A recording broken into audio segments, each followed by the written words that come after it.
န်ကုန်အုံးခေါ်တော့အုံးညိုလို့လည်းခေါ်တယ်ဒါလက်ရှိကကျွန်တော်တို့ဒါဖျားပန်းအနေနဲ့လည်းသုံးကြတယ်အထက်ညာတွေမှာညာဆုံးသုံးတယ်လို့ပြောကြတာပန်းတွေတွေကဒါလေးကဒါစိုက်ပျိုးဖို့ပြင်ဆင်တာပေါ့ဒါကျွန်တော်ပေါ်ပိုင်းကိုသူ့ရဲ့ရိုးလေးနဲ့ပဲဒီပုံစံလေးပြန်ချီလိုက်တယ်သူ့ရဲ့ရွက်နဲ့ကသူ့ရွက်နဲ့ပြန်ချီလိုက်တယ်ပြန်ချီပြီးကြမှာဒီကောင်ကိုအောက်ကလည်းဒါဆိုမြေဝင်ပေါ့ဒီပုံပိုင်းကဒါအပေါ်မှာသူ့ချီရတဲ့သဘောတရားတခုကတော့ကျွန်တော်သိတယ်လို့ဒီကောင်စိုက်တဲ့ခါကျရင်ဒီကောင်လေးအရွက်ကားနေတဲ့ခါကျရင်ဒါမိုးပုံစံဖြစ်နေတဲ့ခါကျရင်ဒီကောင်လေးလေတိုက်တဲ့ခါကျတော့ဒီကောင်လေးလှုပ်အပင်လှုပ်မှာကြောက်လို့ဒီကောင်ကိုဆုချီပေးရတဲ့သဘောလို့ထင်တာပဲအပင်လှုပ်တဲ့ခါကျရင်အပင်ကအမြင့်တော်နဲ့မဆွဲဘူးပေါ့လေတိုက်တိုင်းရင်းနေတဲ့ခါကျရင်အပင်ကလှုပ်တဲ့ခါကျရင်နှဲ့နေတယ်လို့ဖြစ်သွားတဲ့ခါကျတော့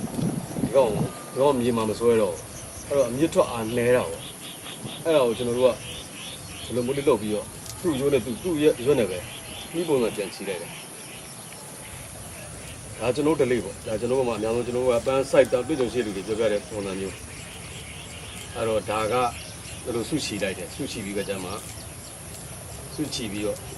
ဒီမှာအမားတွေတော့မတုံးနဲ့အမားတော့ရင်တော့ပြည်နိုင်မှာမဟုတ်ဘူးဒီပြည့်နဲ့6ကြောက်သွားပြီတော်အမြင့်ဆွဲတဲ့ချိန်တော့သူပြည်ကြောက်သွားဒီကအလိုဆွဲပြီးသားပေါ့ဒါဆိုရပြီဒါဆို site ပြင်ရပါဟုတ်ဒါကျွန်တော် site တဲ့ပုံစံလေး site ပေါင်လေးပြပြီး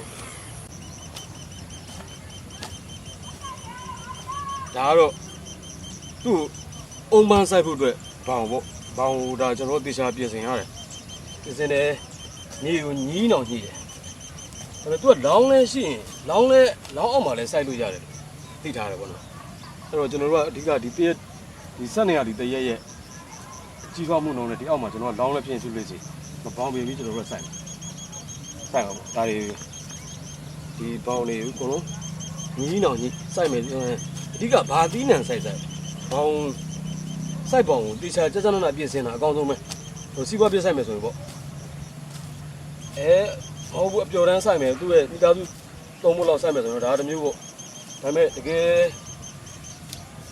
စီးပွားပြစိုက်မယ်ကိုကဟိုအများနဲ့စိုက်မယ်ဆိုရင်ကျန်ဆိုင်တယ်ဘောင်လေးတေချာပြင်ဆင်တာကောင်းတယ်ဒါဆိုကျွန်တော်ဒါဘောင်သုံးပေါင်တစ်လနီးနီးလောက်ပြင်ရတယ်ဘောင်ရှိရ200ပေါ့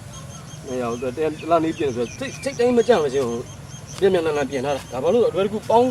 အလွယ်တကူမထွက်လာအောင်ပေါင်းတက်လိုက်ဘောင်ပြင်လိုက်ရေးဆွားလိုက်လုပ်ရင်းနဲ့ကျွန်တော်တို့ဒီစင်ကိုရောက်တာဒါကျွန်တော် site တဲ့အဆင့်ကိုရောက်ပြီဒါကျွန်တော် site ပုံ site တာလေးပြပြမယ်နော်ဒါတော့အုံညို site နော်ဒါတော့ site တဲ့အဆင့်ကိုရောက်သွားပြီဒါကျွန်တော် site နေပြီဆိုတော့ဒီကောင်တွေကတပင်းနဲ့တပင်းကို6လမလောက်ခွာထားတယ်6လမလောက်ခွာတယ်ဟိုဘက်ကျတော့6လမပတ်လဲပေါ့6လမပတ်လဲခွာ site တယ်ဒါပေမဲ့ရှိရဆရာကြီးရတော့ဘယ်လိုစိုက်လဲတော့မသိဘူးကျွန်တော်ကတော့တပင်း6လမရာခွာစိုက်တယ်